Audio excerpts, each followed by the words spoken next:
கரூர்ல பாதிக்கப்பட்ட மக்களுக்கு ஆறுதல் சொல்ல போற விஜய் நிறைய கோரிக்கைகளை காவல்துறை கிட்ட வச்சிருக்காங்க. அது என்னன்னா இது சரியான வழிகாட்டுதல் இல்லைன்னு தான் நான் முதல்ல இருந்து சொல்லிக்கிட்டே இருக்கேன். நான் இப்ப சொல்லல.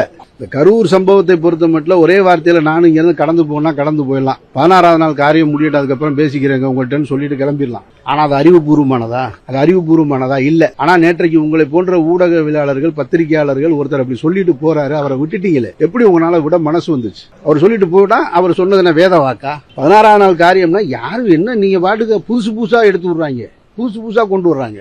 ஒரு விபத்து கரூரில் நடந்தது, முழுக்க ஒரு விபத்து என்பது எதிர்பாராம நடக்கிறதா விபத்து. அப்படி ஒரு விபத்து நடந்துருச்சு. ஆனால் அந்த விபத்துக்கு என்ன செய்யணும் அப்படின்னு சொன்னா, இப்ப நாமளே இருக்கோம், ஒரு பஸ்ல நின்றுட்டு இருக்கோம், ஒருத்தர் தெரியாம ஒருத்தர் காலை மிதிச்சிடறோம், தெரிஞ்சு மிதிக்கல, என்ன செய்யறோம்? சாரி சார்னு சொல்றோம்.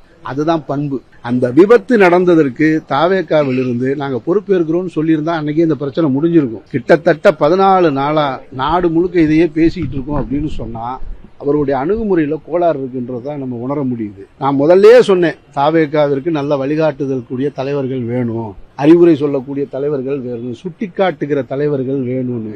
ஆனா லட்சோப லட்சம் மக்களுடைய பேரன்பை பெற்ற நடிகர் விஜய் அவர்கள் தனக்கு வலதுபுறமும் இடதுபுறமும் சேர்த்து வைத்திருக்கக்கூடிய ஆட்கள் சரியான ஆட்கள் இல்லைன்றது என்னுடைய கருத்து.